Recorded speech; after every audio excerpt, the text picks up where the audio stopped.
မိခင်ဖြစ်သူရဲ့လမ်းပြပေးမှုတွေကြောင့်တရားရဲ့အေးချမ်းမှုပီတိကိုရရှိခဲ့ပြီးတရားပြီးကန်ဒီမှာမျက်ရည်ကျခဲ့ရတဲ့တရုတ်ဆောင်စုစုမောင်ရဲ့သမီးကြီးဂလိုရီ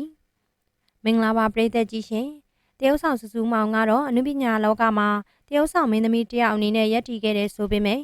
အိမ်အောင်ကြပြီးနောက်ပိုင်းမှာတော့ခင်မွန်းတဲ့ရှိရာအမေရိကနိုင်ငံမှာတွားရောက်နေထိုင်ရင်သမီးလေးနှစ်ယောက်ကိုလည်းအနောက်နိုင်ငံမှာပဲမွေးဖွားပြီးကြီးပြင်းလာစေခဲ့တာပဲဖြစ်ပါတယ်တရုတ်ဆောင်စုစုမောင်ဟာအမိမြန်မာနိုင်ငံနဲ့ဝေးကွာတဲ့အရက်ဒေသတစ်ခုဖြစ်ပြီးယဉ်ကျေးမှုဘာသာတရားဘာမှမတူညီတဲ့နေရာမှာနေထိုင်နေရတယ်ဆိုပေမဲ့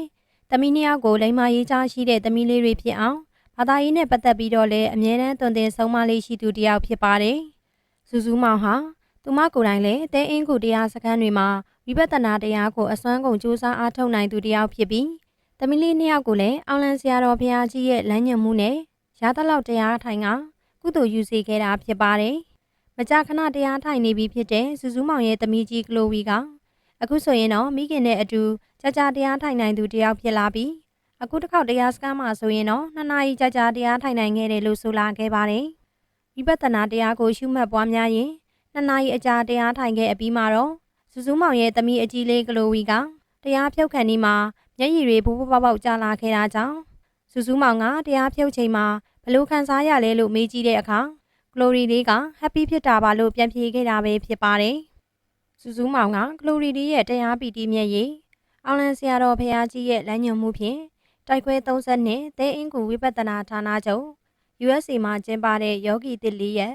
အဋိဌံတရားစခန်းမှာဝင်ရောက်ကျင့်ကြံခဲ့တဲ့သမီးလေးကလိုရီရဲ့ဓမ္မပီတိမှတ်တမ်းများဖြစ်ပါတယ်။ကလိုရီလေးကတရားထိုင်ကြချိန်2 နာရီကြာပြီးကန်နီးချိန်မှာ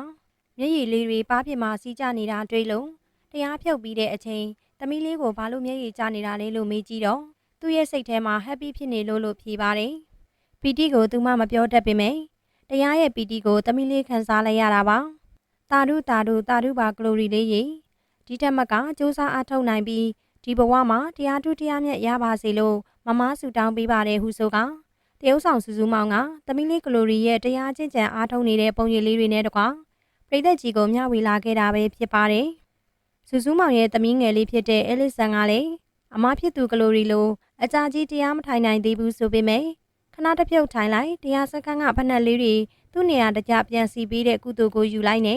တရားစခန်းမှာမိသားစုတွေအတူတကွကုသိုလ်ယူခဲ့ကြတယ်လို့သိရပါတယ်။တရုတ်ဆောင်စုစုမောင်ကတော့မဟာပလင်ကိုနိုင်ပေါင်းများစွာဇက်တိုက်ထိုင်နိုင်သူတစ်ယောက်အဖြစ်ဝိပဿနာလမ်းစဉ်အတွက်အကောင်းဆုံးရှောက်လန်းနိုင်နေသူတစ်ယောက်ဖြစ်ကြောင်းပရိသတ်တွေအားလုံးကလည်းသိရှိပြီးသားဖြစ်မှာပါ။အနောက်နိုင်ငံမှာနေထိုင်ပေမဲ့တရားအသိရှိပြီးလိမ္မာယဉ်ကျေးတဲ့စုစုမောင်တို့မိသားစုလေးကိုကြည့်ပြီးပရိသတ်တွေလည်းပီတိအပျော်တွေကူးဆက်သွားလိမ့်မယ်လို့မျှော်လင့်မိပါတယ်ရှင်။